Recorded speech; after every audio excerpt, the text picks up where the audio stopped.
Croeso I Bysgota Cymru. Welcome to Fishing in Wales.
We've got about 45 pools covering about 12 miles of river before it enters a hydro scheme in Rheidol. You've got the valley road that goes up along the river, so at maximum you're talking about parking your car up and probably walking a field to get to the river. So access is good, and then wading is brilliant as well. Gravel bottom, within you can cover most width of the river with just a single false cast, which is nice. Renowned for its sea trout run. Genetically we're still producing fish around the double figure mark. Okay, we haven't got the numbers we used to, but if you put the time in, you've got a good chance in a season to catch that fish of a lifetime, really, the double figure sea trout. Fishing is available on a day ticket basis, straight, with no problem with that, with getting one. You can access one online through the YNUSC Foundation, or just pay for one over the counter in the local shops. Fishing costs for a 24-hour ticket £22.50, and that allows you to fish our numerous hill association lakes, and also within that 24-hour period you can night fish for the river for sea trout. Tackle wise, that's all you need is a single hander. I'd recommend sort of a 9-foot or a 10-foot 6-weight line. Okay, the stone by the side of me here is Malcolm's memorial stone, the legend of the Rheidol, as it's written there. His achievement really for the Rheidol, for a fisherman of the Rheidol, a modest river, was quite incredible. He was a bachelor, and his actual work was running a manager of a betting shop that didn't have to open until 11 o'clock, so that suited him fine. His fishing was such that he would not allow any distractions from it. His commitment was such, and with that commitment he obviously gained a lot of knowledge on the river. For instance, he knew what they call the taking spots, or what I call the 8 out of 10 places that I know about half a dozen of them. I'm sure Malcolm probably knew about 20 of them. And these spots are 8 times out of 10 when you fish them, you'll either get a take or a fish. And they're quite specific really, but it's quite hard work to sort of, a commitment of time to get to know where these spots are. His commitment was such that he would start fishing in March, and sort of by June he was sort of as one with the river really. It's a strange thing to say, but he knew exactly where fish were, which pools were holding fish, and if those fish weren't in the mood sort of thing, he knew. It was like a hunter's instinct really. He knew what it would take to get those fish to take. So he was in touch with a sort of a change in the weather or a change in atmospheric pressure. It was uncanny. He sort of, if you bumped into him tonight, he'd say, right, he would say, right, I'm off to Hermitage Pool, or I'm off to Gordon's because I think fish will be taking there tonight. And as usual, he would come up with the goods really. So it's a proper hunter's instinct he had, I would say.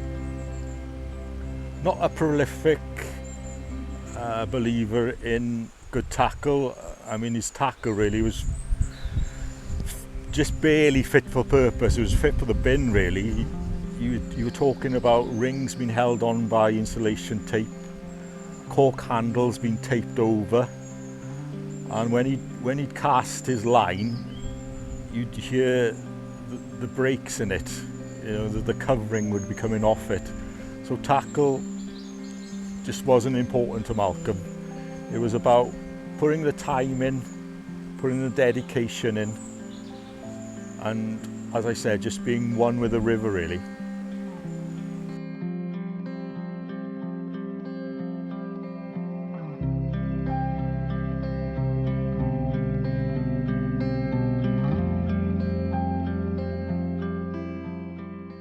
Typical example of one of our pools really.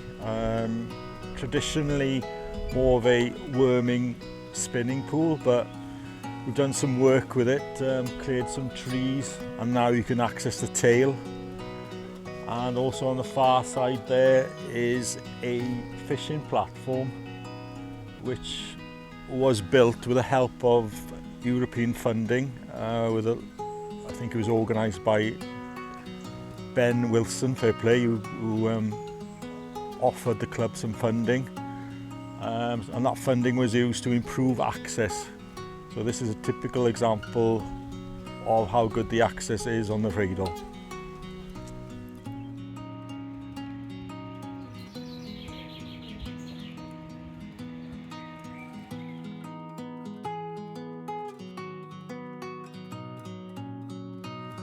Okay, we're at Hermitage Pool on the River Rheidol, about 10 miles up the system.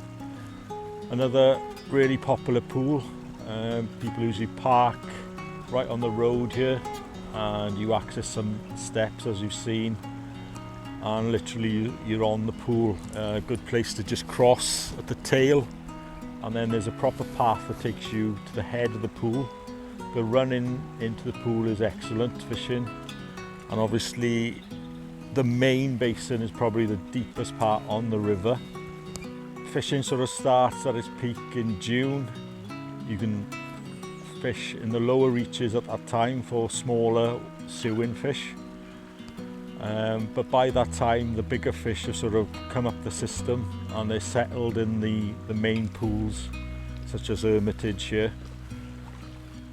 So if you wanted to target bigger fish, this would be your sort of mid-river would be the place to go to.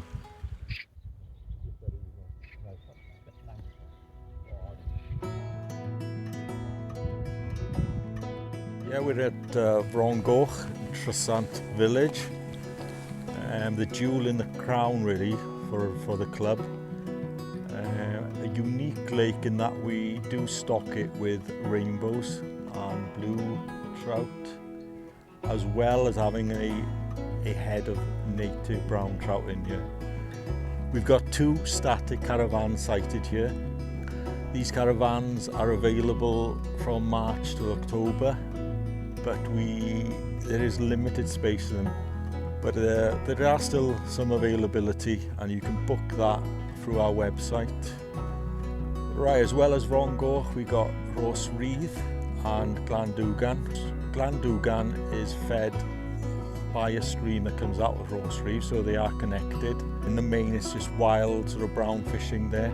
Reservoirs is probably the best wild brown trout fishing we've got in the area. fish up to 4 or 5 pounds. The feed there is prolific, so the fish really do well there.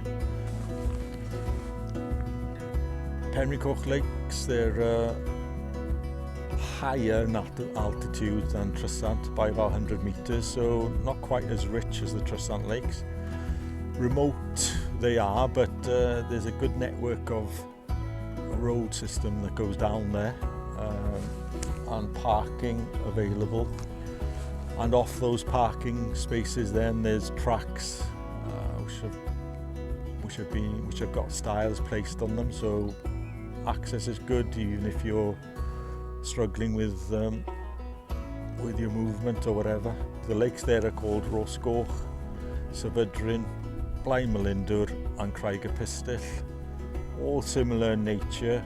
Probably Sefydryn, you'll always come across moving fish there throughout the day and throughout the evening. They range up to about a pound in weight. Majority of them are small, but they're very sporting fish. It's a sort of cast one step sort of lake, so keep on the move there, keep covering new water. Blaen Mylindwr is virtually on the roadside, so again access is perfect there. You can practically fish from the car really, so it's good for access. You know, good head of fish there. Roscoch is a Penrhyn lake. You won't actually see it from the road there, but with directions it's virtually about a 400-yard walk over the bank, and then you come across this lake sort of hidden in the mountain there.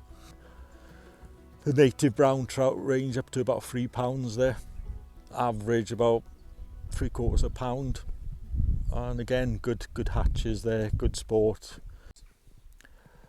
Oerfa is a unique lake in that it's on its own really, and it's unique in that it's got some absolute monster golden brownies in there.